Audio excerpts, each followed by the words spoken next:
This is 7:30 Tea with Ree. So I'm like, oh my god, I'm literally stranded in a flooding canal. He's like, oh, I hope you don't mind. I invited my friends. When he pulls up to pick me up, he's in a weird-looking van. Ree is spilling all the tea.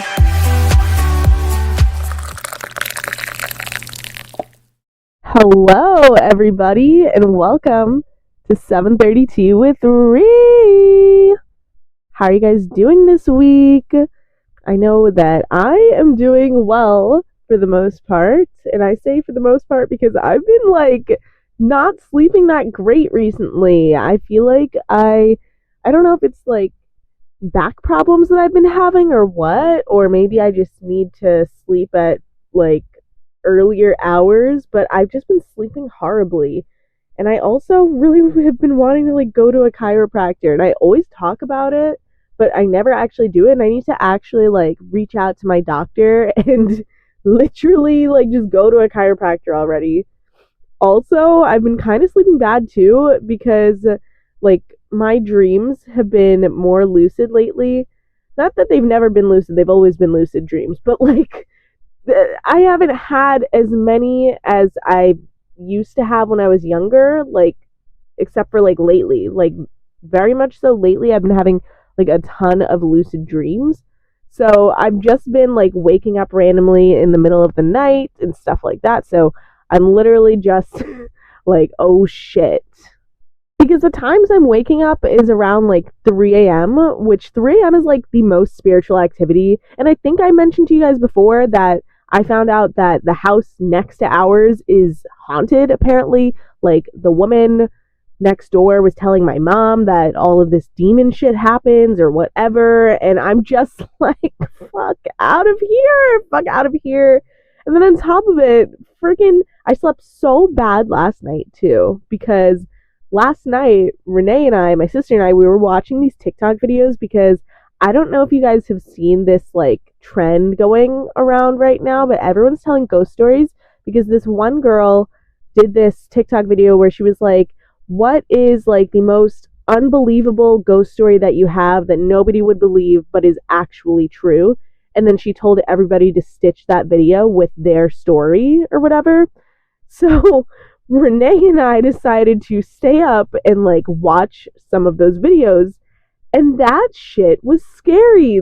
Some of those stories, because they're true stories, these are actual people telling things that they really genuinely experienced and have never talked about that much and stuff like that. So we were watching and listening, and we were just fucking shaking. We were okay, how the hell are we gonna get to bed? So yeah, it definitely didn't help. I've already been sleeping not great recently, so to have that on top of it, I was just fuck, I'm definitely not gonna sleep tonight. I'm screwed, right? And you know what made this shit even worse? So this morning, when I woke up, I'm hearing noises around, the roof. Literally, I'm hearing noises above me, walking and stuff like that. And I'm wondering, what the fuck is happening? Is this in my head? Did I just, scare myself too much last night? And then I hear a loud fucking crash. And I'm what the fuck is happening? And, my dog sleeps with me, too. So, Remy wakes up and he's looking at me and he's shaking. And we're both holding each other, and then we hear more walking and creaking around and knocking things, and I'm what the fuck is that? And guess what? I look outside my window because I wanted to check to see if it was thunder, maybe it was thundering, maybe there was a storm. I had no idea, because the other day we had some kind of loud thunder, and it shook the house in the morning. So I was maybe it was thundering. No. I look outside my window and I see a fucking ladder, a big fucking ladder to the roof. And I'm oh my God, you're kidding me. My dad is having someone do construction on the house. And he didn't tell me. He didn't tell me that someone would be on the roof above my roof where my room is. He didn't tell me that. And so I wake up thinking that something is in my fucking attic, walking around and trying to I don't know, jump through my ceiling and possess me. I was thinking the absolute fucking worst. and I was just scared shitless. But thankfully, it was not, a demon trying to possess me. It was just the fucking construction workers above on the roof. Coincidentally, of course, the night after I'm watching all of these scary videos with Renee. So it was lovely, absolutely lovely. I was sitting there so absolutely happy, just so happy that happened to me, What a great, lovely little thing. I've also just been super in the mood to watch scary movies and stuff all over again lately. I think everyone always gets in that mood, specifically around springtime. Like, there is a thing about that. I don't know if it's because of the fact that it's like halfway to Halloween or what, but like, I notice everyone, whenever it's springtime, they all of a sudden get in the mood for Halloween all over again and they start watching scary shit. So that's kind of what I've been doing. And I also notice that people's intuitive abilities are heightened 10 times more when it's either you're around Halloween time or you're halfway to Halloween. It's very creepy, but I noticed like my intuitive abilities are like really heightened right now, like all of my senses and everything. And I think that's probably why I'm having so many lucid dreams because, like I said, like they intensify around certain times. Like in fall season, that shit is like all the way up. I'm like having them like crazy. And sometimes in the summer too, because when I get hot in my sleep, I tend to have more like crazy nightmares and stuff like that. But halfway to Halloween, like around this time period right now, I notice like they're really fucking like heightened, like all of these dreams and all of my senses. So it's just kind of wild. I don't know. So yeah, that's been mostly my life lately. It's just intuitive shit happening. Okay, a bunch of like crazy, creepy things, whatever. But nothing too wild. But aside from that, I'm excited for tomorrow because tomorrow I'm going to this disco night thing. I remember I told you guys that I went to a disco night thing like maybe a few months ago or whatever with my best friends. But there's another one that they're doing, and they're doing it on Long Island this time instead of in the city, because the last one I went to was in the city. So I was like, oh, it's kind of far. But the one that they're doing on Long Island is in like Wantagh area. So I'm like, okay, that's not too bad. That's maybe like 30, 25 minutes around there. So I just like that it's closer. And on top of it, too, it's also earlier, because the one in the city started at 11 p.m. This one on Long Island starts at 8 p.m. So I'm like, let's fucking go. Let's go. Like, I'm so down for that. So I like picked out my outfit. I'm going to wear this halter top that has this crazy 70s looking design on it. And then I've got these bell bottom jeans. And I have this big brown belt that looks super 70s chic. And then I'm going to wear these teardrop hoop earrings. And they're so pretty, and I'm going to have my hair super big, and I'm going to wear these, like, clog-looking platforms, so I'm excited! Also, just to add in here, guys, you will probably hear a slight change in the microphones right now with the recording and stuff. I just wanted to let you know, I took like a quick little break, and I was recording some of that in my car, but now I'm recording the rest at home in my room. And I will also warn you guys that there's construction going on, so if you hear a few sounds, that is exactly what's happening. But anyways, I want to get right into the story because this is going to be a very long episode, or at least I think, because this is going to be one long, lengthy story that someone sent in, but I felt like it was really worth telling because it was a lot and it was just wild. It has to do with definitely betrayal on two people's ends. Like, this person kind of lost two people that was close to her boyfriend and her best friend, because they cheated with each other.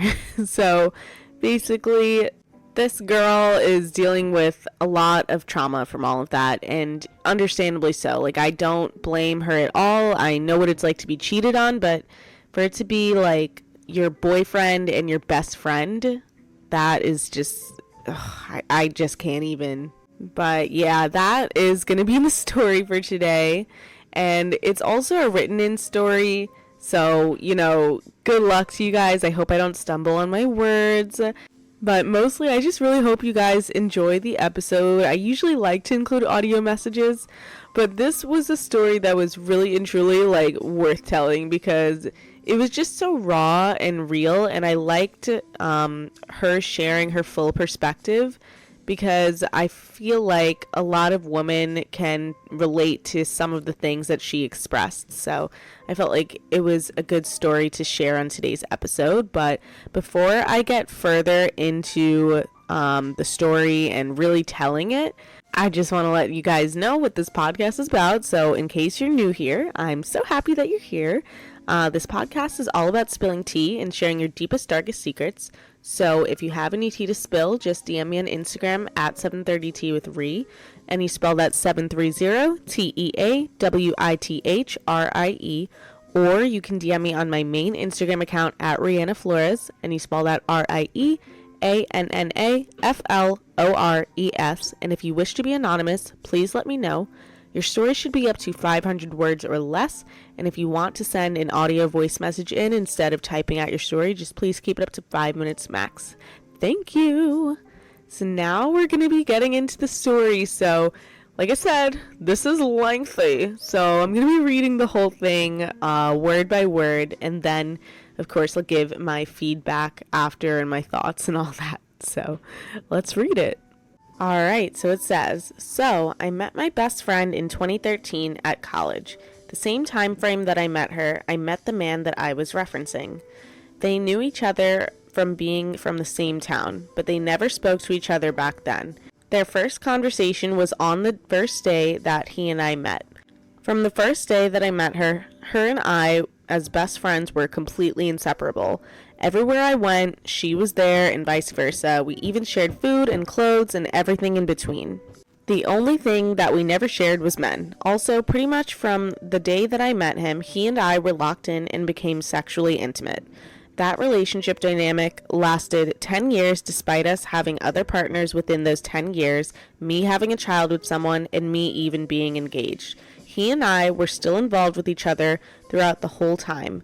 So much so that last year, we decided that because we have dealt with each other for so long, we might as well make it official and be serious about each other. So we started to do that, but his communication was absolutely awful. We barely spoke or texted at all, so I assumed we were back on the same path that we've been for the past 10 years, just dealing with each other, but not exclusively. So I went back to living my life and enjoying my summer.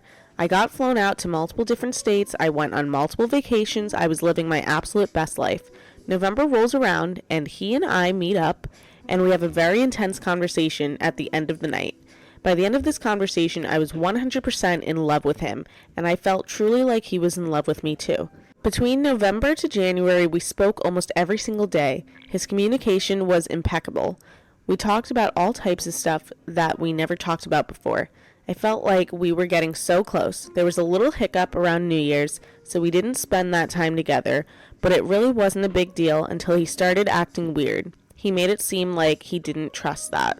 I wasn't fully committed to him, so I took the time to let him know that I was fully committed, and everything got back on track. My birthday rolls around mid-January, and he spends my birthday with me. He made it wonderful. Valentine's Day is the next month, and we had plans to spend the day together, but he has a very busy and important job that often gets in the way of his plans during the week. So when our Valentine's Day plans fell through, I was completely okay with it, knowing that he would make it up to me by the weekend because he promised to. Saturday rolls around, and he's telling me that he's preparing to come by my house to make up for the Valentine's Day debacle. Saturday night comes and goes, and I don't hear from him until I reach out and ask, and he tells me that work got in the way again. He says he'll be here Sunday and begs for my patience and understanding. I obliged. Sunday comes and goes, and I don't hear from him at all, and I decided not to reach out to him until late that evening because by then I'm pissed, and he has no apology, no real concern, no consideration, nothing at all.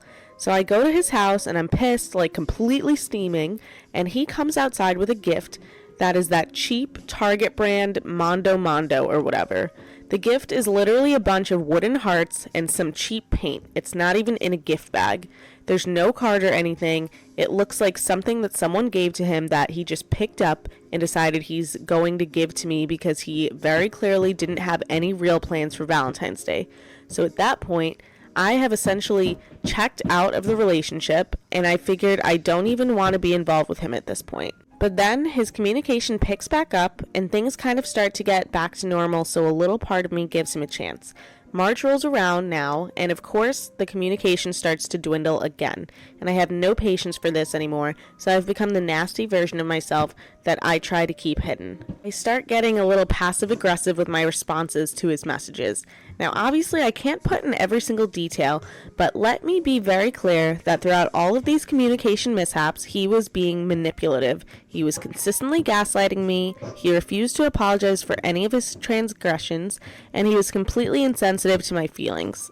Not to mention, we've been best friends and lovers for 10 years. He knows my trauma. So him being manipulative and gaslighting me the way that he was absolutely triggered me all the time. And once I couldn't take it anymore, I let him know that it's really bothering me and I really would like it if he would just stop. And if that means he doesn't want to be in a relationship with me, then that is perfectly fine. But he just has to tell me that. And I tried to create that space for him to be open and honest because I know his traumas as well, and I never wanted to hurt him by misunderstanding his miscommunication and leaving him high and dry because of it. Well, he would not stop triggering me. He actually started to do it way more often and way more passively. Then one day he said, "Just because you feel manipulated doesn't mean that I'm manipulating you." And something about that statement set me completely over the edge because as somebody who used to manipulate for fun, I saw exactly what he was doing, and it hurt my heart to see that he could be that way to me of all people. So that conversation quickly turned into an argument, and in that argument, he randomly said, "What would you say if I told you that someone told me that they saw you with some Asian-looking dude on New Year's Day?" And that's when all hell broke loose. Because I was completely dumbfounded. I spent New Year's Day at church, and the only time I ever dated an Asian man was last year on New Year's Day in 2023. So that would be one hell of a coincidence, but it's really not possible unless my best friend told you that, because she's the only person who even knows about that Asian man on last year's New Year's Day.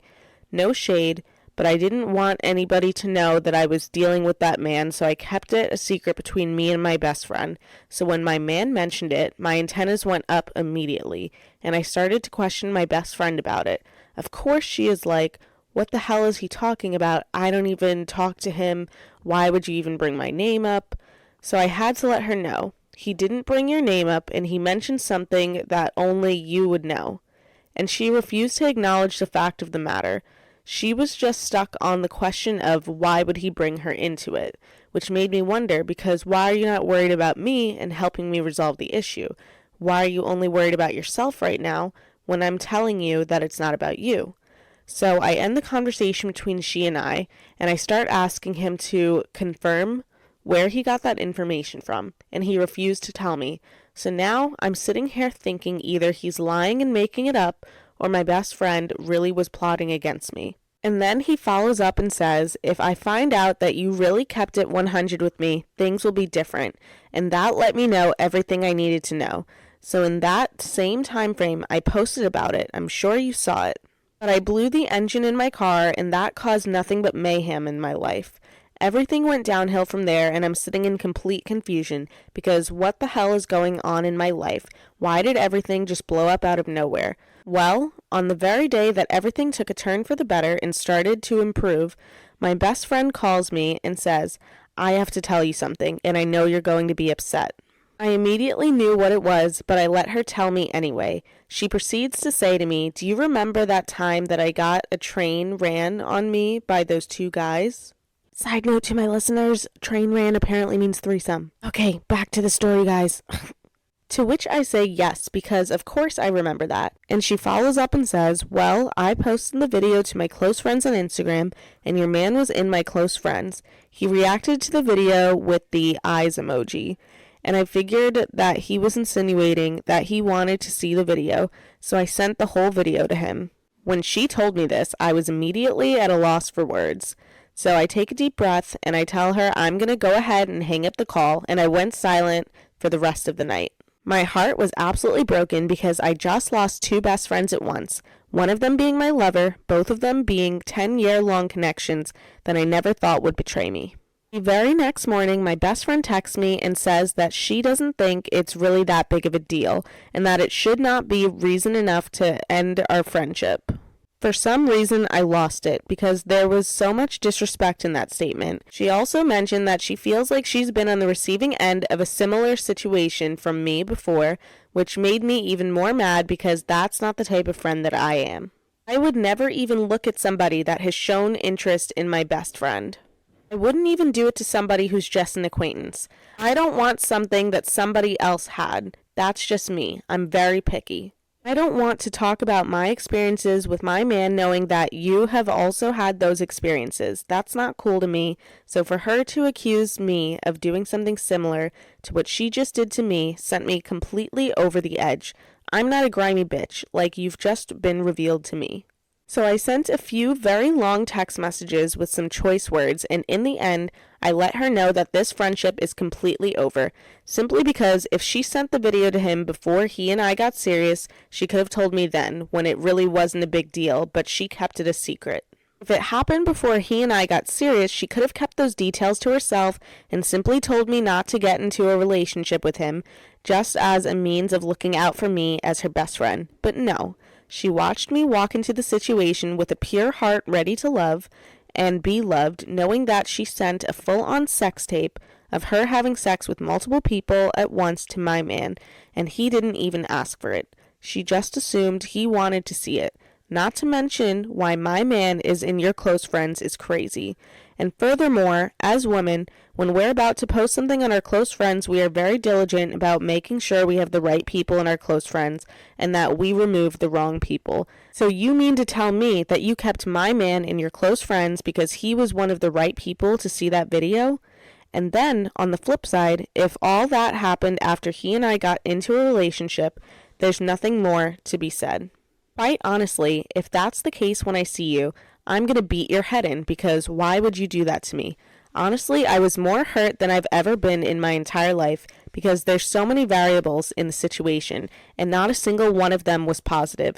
Every single variable in the situation was designed to betray me. And normally I'm the type of woman that screams, address the man when he's caught cheating, but this time, screw him. She was my best friend, my sister. She was a sister to me when I wasn't even close to my real blood sister. But as for him, ooh, girl, I let him have it. I ripped him from head to toe. I haven't used words like that since I was an angry teenager. I cut him too short to shit. Then I made him go private on all of his socials because I exposed him on every platform. Every time he goes public, I start my shit and make him go private again. I don't care. No peace or rest for the wicked. Live in the shadows where you belong. And in the end, when I started to assess everything from hindsight, like one does, of course, I had nothing but revelation after revelation of all the times where she showed her jealous horns, and she absolutely basked in the benefits that became with being my friend, but never really basked in the friendship with me. But the thing is, I'm not that great at making friends. I'm a very strong personality, and I'm shy at the same time, so making friends is really hard for me. So I really cherish the ones that I have, and I treat them like gold. So all that time that I was basking in this friendship, it was just a means for opportunity for attention for her. I'm not gonna lie, if it wasn't for the fact that God was walking with me through that whole situation and carrying me, if it wasn't for the fact that I was too busy being in all of God and sharing my testimony, I would have been really, really depressed behind this situation. Now I can make light of it and laugh, but I've never been destroyed so quickly. All it took was for one statement from my best friend to break me down into pieces, and she too knew. And knows all of my trauma. She knows the ways that people have betrayed me. She knows the way that I've been hurt. She knows my sensitivities. She attacked every single one of them, all for some attention from a man who told her to her face that he thinks that she's ugly. So yeah, that's my story. Okay, you guys. I told you that was going to be a really long story. But it was definitely worth telling. Didn't that feel like raw and real and emotional? I felt like I was literally experiencing the whole thing with her all over again, just reading it. But Let's start with talking about her partner first, and we'll talk about the best friend after. So it sounds like the guy that she dealt with is a very avoidant partner. And I feel like you can tell that from honestly the very beginning of it. It sounds like because, when you mentioned in the beginning that you guys started off as sexually intimate, I'm not saying that maybe you guys didn't have an emotional connection, but I just find it interesting that that was the key thing that you mentioned at the top. That was like the thing that you decided to write when you sent this. I feel like that's very telling. Do you know what I mean? I feel like it sounds like for him, he probably performs better with sexual antics and stuff like that because he's an avoidant partner. I'm not saying someone who's avoidant is completely incapable of handling, emotions within a relationship, but I notice it is a little bit more difficult just because with avoidance, it's kind of like you're dismissive, you're fearful of putting in a certain level of effort because you're afraid that you're maybe not going to receive that type of thing back. So you kind of just like detach a little bit. The literal definition of an avoidant attachment style is literally characterized by having discomfort with emotional intimacy, a strong desire for independence, and difficulty wholly trusting others. Which this sounds exactly like the guy that you were dealing with, because even when you were, going above and beyond to make sure that he was happy, do you notice he really wasn't doing as much of the same for you? It seemed like it was very much all about him and himself, which I also feel like these are kind of like narcissistic qualities. Because also, too, you mentioned in the beginning that he felt like a manipulative person, which this ties into one of the biggest red flags that I noticed, aside from the ones that I already noticed in the beginning about him. I think one of the biggest red flags that you mentioned in your whole little story that you sent was he said, just because it feels like I'm manipulating you doesn't mean that I am. Now, that is like the biggest fucking red flag, absolute red flag, because it shows a lack of empathy for how you felt in that moment. And it's definitely just not the proper way that a partner should respond to someone when they express how they're feeling. Because, a relationship, it takes two to tango. It's a 50-50 for the emotional part, right? I mean, other things too. Certain things like, like paying on the first date, I think that's the guy. Like, the guy should do that. But you get what I'm saying. Like, a relationship overall, when it comes to, like, the emotional intimacy, the sexual intimacy, that kind of stuff, I feel like that should be 50-50. For him to say that statement that he says that just because it feels like he's manipulating you doesn't mean that he is, I feel like that was like a crazy defense mechanism. It sounds like he knew exactly what he was doing and felt like he got caught and didn't like that he was being called out. And the fact that he got defensive, usually when people get defensive about something, it's because someone's right about something. And that's just true. Like, there's so many times I get defensive about things, and it's probably because someone's a little bit right, or maybe they could actually be wrong, and it just actually made me feel bad and hurt me for a sec. But most of the time, the majority of the time, when you get defensive about something, it's because there's truth in something that someone said, and that hurt you, that triggers you. And to add on to this, him being defensive using that statement, it also sounds like he was just hyper fixating on his own ego. So all of this really, it kind of ties into ego and stuff like that. It just shows a lot. Now, the proper way that he could have responded to this, he should have just been responsive to how you were feeling and why you were hurting and, concerned of why he made you feel that way so that he can fix his form of expression and communication towards you. Now, like I said, relationships take two to tango. So you can't be the only one making the relationship work. Then that's just one-sided. Then you're in a relationship with yourself and you're fighting with no one, And you found the strength in yourself to make it work, And he couldn't even find the strength, motivation, time, or energy to think of making you feel happy because he's fearful of adding in effort and not receiving it back. Like I said, that ties in with his ego. And it seems like he chose not to put in any time of that at all just so that he felt better.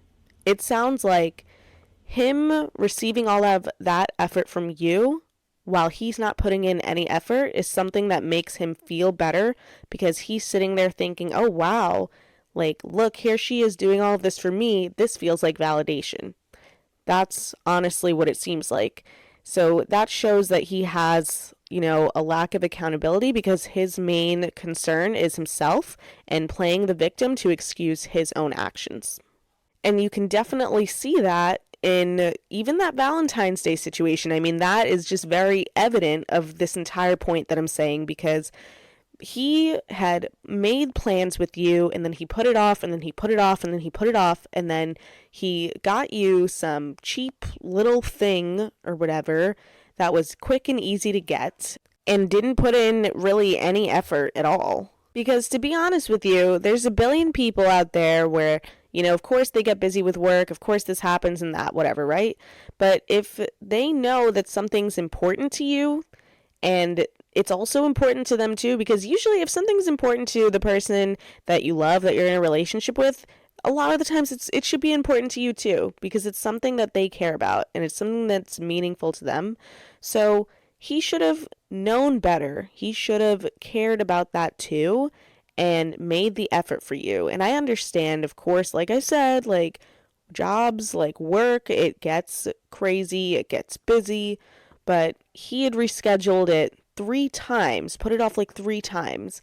I feel like if he really cared about you, he would have made the time and effort way in advance to make sure that he didn't leave you high and dry, And the fact that you, stayed with him and put up with that stuff, it's kind of like you're accepting that. And when you go ahead and you accept behavior like that, that person realizes, oh, that's what their level of worth is like. That's how they view themselves. That's what they accept. So it's okay for me to do this however many times I want.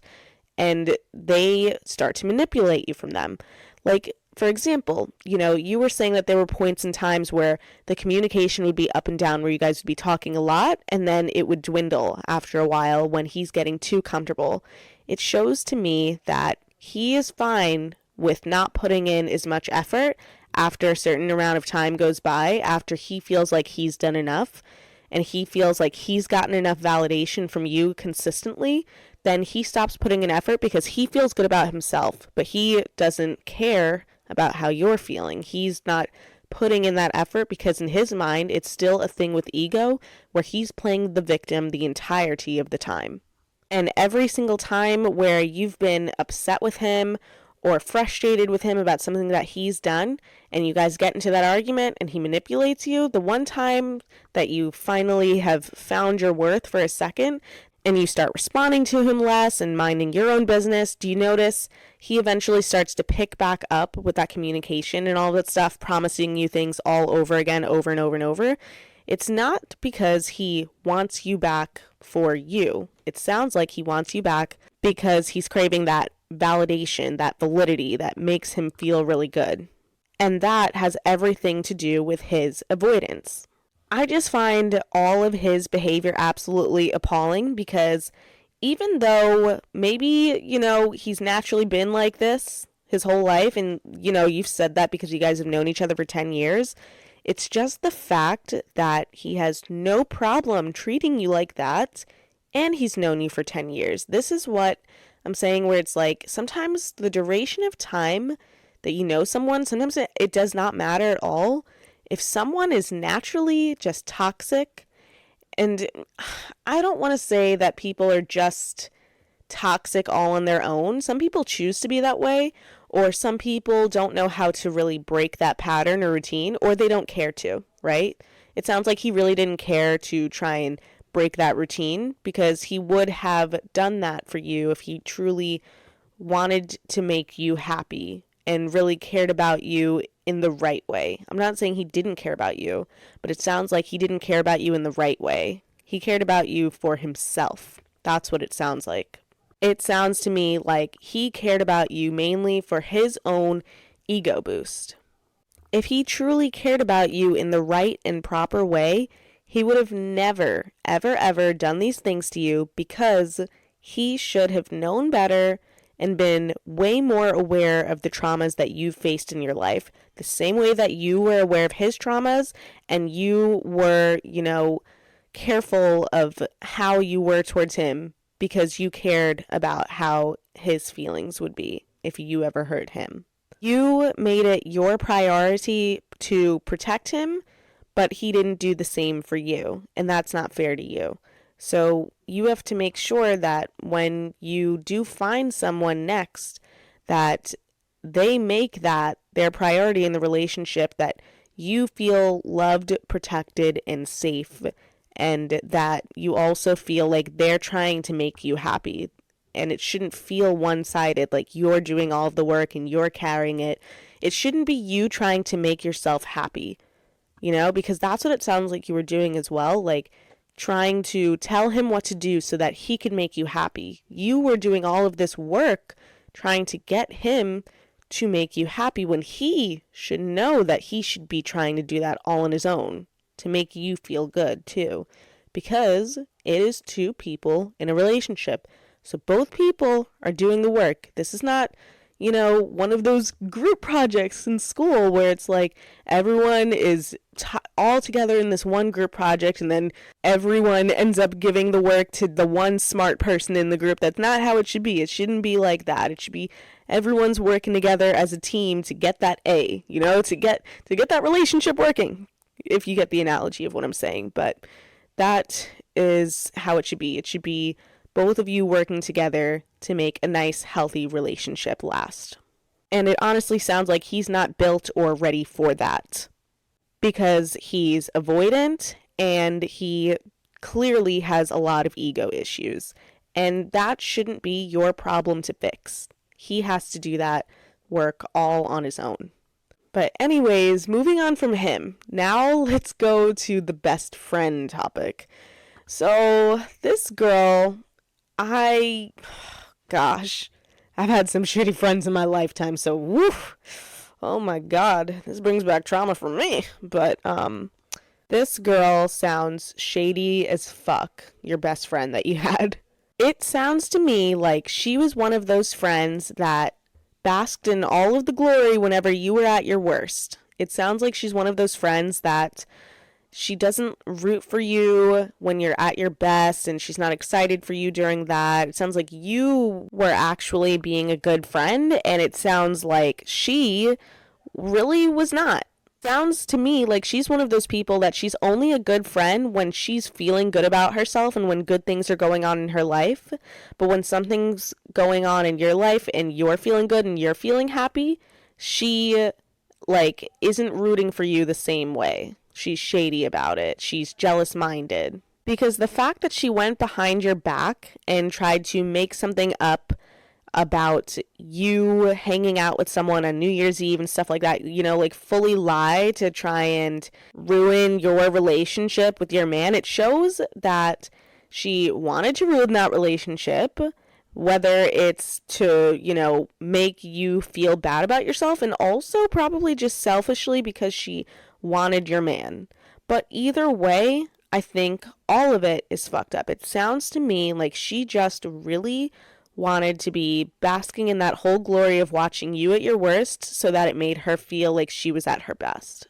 And honestly, to go back to her being weird around your boyfriend and stuff like that, I just think it's kind of wild how many similarities both the boyfriend and her have in common, because it sounds to me like they both lack taking accountability for their actions. It sounds like they both have a victim complex, because the fact that she decided to tell you the next day after she told you that she sent a full-on sex video to your boyfriend, the fact that the next day she was like, oh, it's not that big a deal, we shouldn't end our friendship over it. It sounds to me Like, she mainly wanted you back in her life, not just because, you've been a good friend to her and validated her and made her feel good, but also it sounds like she enjoys when you're at your worst, because notice you were in your lowest place just then because of all of that, and she wanted to still be your friend. That is crazy to me. It's almost as if she wanted to continue being there with you while you went through that so that she could secretly enjoy that. And who knows, maybe that might be a stretch, but that's just my personal opinion, because I just think this girl sounds shady. Because also, let's bring up the point in the story where she had her boyfriend on her close friend's story. Why is your best friend's boyfriend on your close friend's story? Usually, for most women, a close friend story is like mostly your girl besties, maybe some guys, but not someone else's boyfriend. And if you're posting something to your close friend story, you usually check who's on your viewers list before, depending on what type of post you're posting. And if you're posting something like a sex video, I'm pretty sure you would be looking to see who's on this story. So for her to post that, and your boyfriend was on there, she obviously knew what she was doing. And he didn't ask to see the video. He didn't ask. He slid up and he put those eye emojis with that, which that is on him. That is fucked up. He should not have even swiped up on her thing. But for her to send it and he didn't even ask says a lot. It says a lot. It shows that clearly she had planned that. She had done all of that intentionally. She wanted him to swipe up. She wanted to see what would happen. And she probably told that lie to him before that happened even. She probably told that lie about you seeing someone on New Year's Eve and stuff like that. And then she posted that thing, hoping that he would swipe up, because now it's in his mind, oh, I don't trust my girl. Let me swipe up on her best friend's story, which I'm not going to blame it all on the girl, because it's also his fault too. He shouldn't have done any of that. He should have maybe told you or something. I have no idea, but it's just fucking wrong. It's just absolutely wrong. He should have even been like, hey, can you take me off of the story? This isn't comfortable. Whatever it could have been. It's just fucking wrong. And that best friend knew what she was doing. She definitely knew what she was doing, and then she tried to brush it off. She tried to play the victim when she got caught and things like that. She tried to make it seem like it wasn't a big deal. That just tells you that she did not care about how you were feeling. She cared about how she was going to feel when she lost you. She was worried about her own ego as well, just like how he was. Those are not people to be around, honestly. If someone is 10 times more worried about their own ego in a situation that's very serious to your friendship or relationship and stuff like that, if someone's only concerned with themselves, it tells you a lot about a person. It shows narcissistic qualities, and maybe it could be an avoidant quality as well, but it just is a huge red flag. So you guys gotta learn to look out for that, Also, can I add in here, girl, I can't believe you just exposed him on everything. Like, good for you. But also, I will just say, don't keep doing it. Like, every time he goes in public, like, I know that you mentioned in here that you start your stuff up again to try and make him go private again. Honestly, at that point, like, you already exposed him the first time. I think just leave it as it is, because that just will give him more of an ego boost. Do you know what I mean? Like, you already did your part on that. You already went through your hurt and your pain. The best thing to do is just try to move on from it and not start it up again, because it's going to have you live in your trauma for even longer, and you're supposed to be moving on. So I would just leave it as it is. And you said that you were on your journey with God, and the biggest thing in Christianity, religion, stuff like that, especially what I learned when I go to church, is to learn how to love your enemies and also give forgiveness even when you don't want to. It's this way of life of just learning how to forgive someone, because you're letting that negative energy go, you don't deserve to be living in that negative energy and living in the past and just holding on to that, just learn to let it go. And that's not me trying to even defend them either. This is me sticking up for you, saying that you need to let it go for your own good so that you actually genuinely heal and move on. And you know what? That means that you win. That means that you win because in the end, you're the one who's going to be doing better for yourself because you're trying to heal and grow and make yourself into a way better version of you. And once you heal further, better things will come along, better people will come along, better lovers, better friends. There's so many good things to come when you truly are focused in on yourself. It makes you magnetic, it makes you beautiful, and it makes you grown and happy and radiant. So just keep doing you and moving on in your own personal direction because you're going to do just great without both of them. So yeah. Anyways, that was my take on that, everybody. I hope you all enjoyed hearing my take on it. And for you who sent in my story, thank you so much for sharing that. It was genuinely a really good story to tell, even though it was also sad and traumatic for you to probably tell that all over again and everything. But, thank you so much for telling that story because really and truly it was raw, it was real, and I really appreciated you sharing that with everyone. So thank you so much. But anyways, now we're going to clear up all of the negative energy that we just let out. So we're going to close out with our sound healing session. So sit back, lie down, relax, shut your eyes, take a deep breath in from your nose and out from your mouth. And I'm going to play.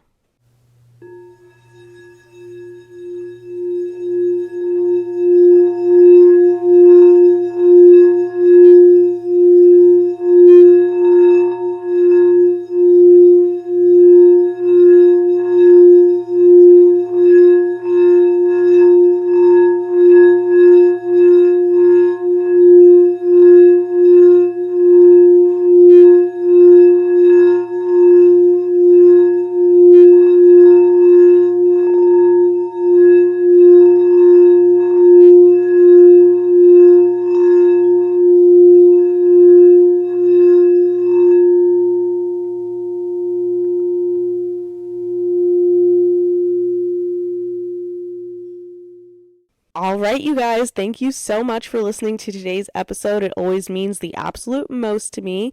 And if you were new here and you made it this far, thank you so much for listening the whole time. Go follow all of my socials. They should be in the description section on wherever you listen to this on. So go follow all of those. Check me out. If you've been here this whole time and have not followed any of my socials, what are you doing? Do it right now. Anyways, I hope you guys all have the bestest week ever, and I love you guys all so much. Goodbye!